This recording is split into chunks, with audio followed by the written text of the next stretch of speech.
जय हिंद साथियों, आपका स्वागत है आपका अपना education channel study maker for you में। साथियों, आज देखते हैं कुछ जीके का महत्वपूर्ण क्वेश्चन जो कि हर एक बार किसी न किसी एग्जाम में आता है। तो क्वेश्चन हम पहला देखते हैं। Tata institute of fundamental research की स्थापना कहाँ की गई की गई थी आपका मुंबई में की गई थी। तो राइट आंसर इसका सी हो जाएगा। क्वेश्चन नंबर दूसरा देखते हैं। अंतरिक्ष में जाने वाला प्रथम व्यक्ति कौन था? अंतरिक्ष में जाने वाला प्रथम व्यक्ति कौन था? तो ये था आपका यूरी गागरिन था। तो राइट आंसर इसका भी हो जाएगा। क्वेश्चन नंबर 3 देखते हैं। विश्व की प्रथम महिला अंतरिक्ष यात्री कौन थी? ये थी आपका वेलेंटिना तरकेश्वार थी। तो राइट आंसर इसका सी हो जाएगा। क्वेश्चन नंबर 4 देखते हैं। जीआईएफ का पूर्ण रूप क्या है?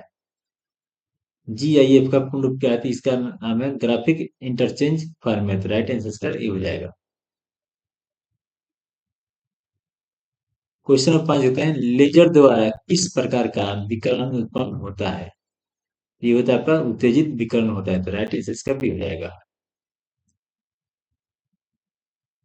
क्वेश्चन नंबर 6 देखते हैं। भारत के संपूर्ण ऊर्जा उत्पादन में नाभिकीय ऊर्जा का प्रतिशत कितना है? तो प्रतिशत इसका हो जाएगा 3.3% हो जाएगा। राइट आंसर इसका सी हो जाएगा।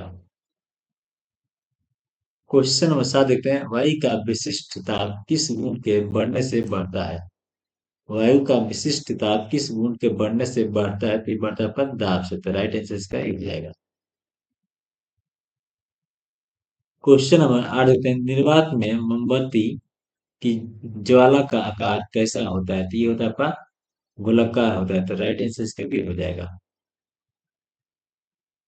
क्वेश्चन नंबर 9 देखते हैं। दाब बढ़ने पर बर्फ के गलनांक पर क्या प्रभाव पड़ता है? तो ये पड़ता है आपका घट जाता है। तो राइट आंसर इसका डी हो जाएगा।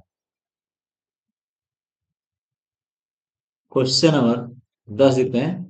20,000 हर्ट्ज से अधिक आवृत्ति की ध्वनि क्या कहलाती है? तो ये कहलाती है आपका प्रध्वनि कहलाती है। तो राइट आंसर इसका सी हो जाएगा।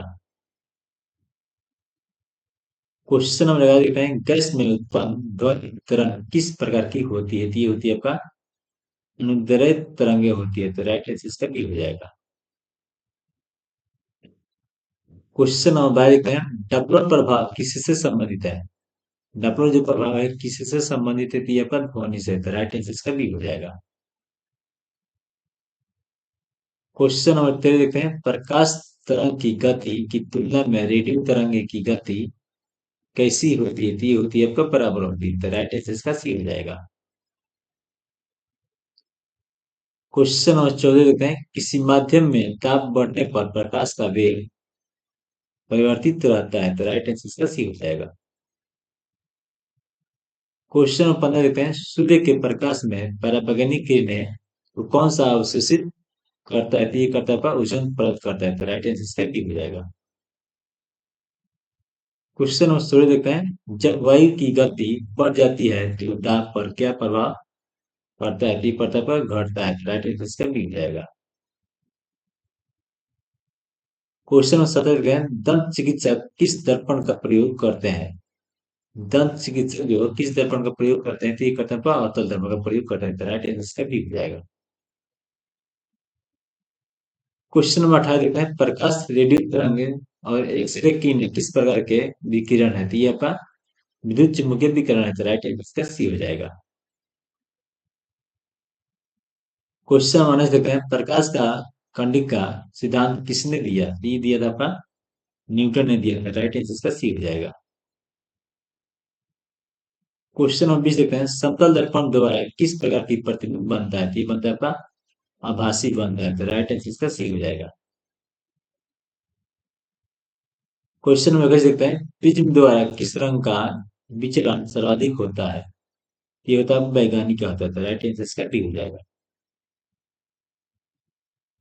क्वेश्चन नंबर 22 देखते हैं। एक सरल दूरदर्शी कम से कम कितने उत्तर लेंसों से बनता है? तो ये बनता है आपका दो उत्तर लेंसों से बनता है। राइट आंसर इसका बी हो जाएगा।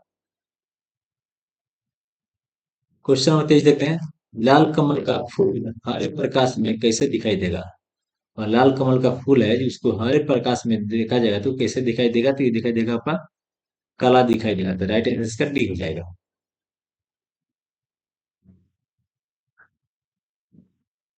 क्वेश्चन नंबर 24 लिखते हैं, चुंबकीय सुई किस दिशा की ओर संकेत करती है? जो चुंबकीय सुई है वो कौन सी दिशा की ओर संकेत करती है? तो कहते हैं वो उत्तर की ओर संकेत करती है, तो राइट आंसर इसका सी हो जाएगा। क्वेश्चन नंबर 25 देखते हैं, सेवरिंग ग्लास कांच का रजतन किस रसायन से किया जाता है? तो ये किया जाता है आपका सिल्वर नाइट्रेट से, तो राइट आंसर इसका सी हो जाएगा।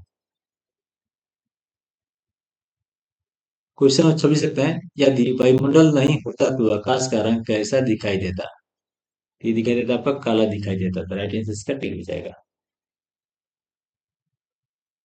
क्वेश्चन नंबर 27 देखते हैं, हीटर का तार किस धातु से बनता है? जो हीटर का तार होता है वो किस धातु से बनता है? तो ये बनता है आपका नाइक्रोम से बनता है, तो राइट आंसर इसका सी हो जाएगा।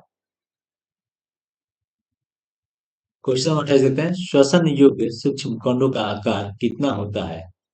ये होता है आपका माइक्रोन से कम होता है, तो राइट आंसर इसका सी हो जाएगा। क्वेश्चन नंबर 29 देखते हैं, भारत का प्रथम भारी जल संयंत्र कहाँ स्थापित किया गया था? तो ये किया गया था आपका नागर पंजाब में, तो राइट आंसर इसका सी हो जाएगा। क्वेश्चन 29 देखते हैं, टेप रिकॉर्डर को टेप किससे लेपित की होता है? तो ये होता है आपका पैरामैग्नेटिक चूर्ण से होता है, तो राइट आंसर इसका सी हो जाएगा। क्वेश्चन नंबर 31 देखते हैं, घड़ी में क्वार्टेज क्रिस्टल किस सिद्धांत पर कार्य करता है? तो ये करता है आपका दाब विद्युत प्रभाव पर कार्य करता है, तो राइट आंसर इसका सी हो जाएगा। क्वेश्चन नंबर 32 देखते हैं, कृत्रिम उपग्रह पृथ्वी से क्यों दिखाई देता है? तो इसका कारण है ये प्रकाश का पवर्तन के कारण दिखाई देता है, तो राइट आंसर इसका डी हो जाएगा। क्वेश्चन नंबर 33 देखते हैं, हवाओं में किस प्रकार की ऊर्जा होती है? तो ये होती है आपका गतिज ऊर्जा होती है, तो राइट आंसर इसका भी हो जाएगा। क्वेश्चन नंबर 34 देखते हैं, सड़क पर बल की वजह से वाहन चलना कठिन क्यों होता है? तो ये होता है घर्षण कम के कारण, तो राइट आंसर इसका ये हो जाएगा। क्वेश्चन नंबर 35 देखते हैं, एमआरआई किस सिद्धांत पर कार्य करता है? तो एमआरआई किस सिद्धांत पर कार्य करता है? तो ये करता है आपका चुंबकीय अनुनाद पर, तो राइट आंसर इसका डी हो जाएगा। क्वेश्चन नंबर 36 देखते हैं, भारत में मीट्रिक प्रणाली कब प्रारंभ की गई थी? की गई थी आपका 1 अक्टूबर 1958 में की गई थी, राइट आंसर इसका सी हो जाएगा। क्वेश्चन नंबर 37 रखें, ऊष्मा के हस्तांतरण का कारण क्या है? इसका कारण है आपका तापांतर हो जाएगा, तो राइट आंसर इसका डी हो जाएगा। क्वेश्चन नंबर 38 रखते हैं, कौन सा रंग सौर विकिरण का सर्वश्रेष्ठ अवशोषक है? ये हो जाएगा पर काला हो जाएगा, तो राइट आंसर इसका डी हो जाएगा। क्वेश्चन नंबर 39 देखते हैं, मोबाइल चार्जर में कौन सा ट्रांसफार्मर प्रयोग होता है? मोबाइल चार्जर होता है इसमें कौन सा ट्रांसफार्मर प्रयोग होता है? तो ये होता है आपका स्टेप डाउन होता है, तो राइट आंसर इसका डी हो जाएगा।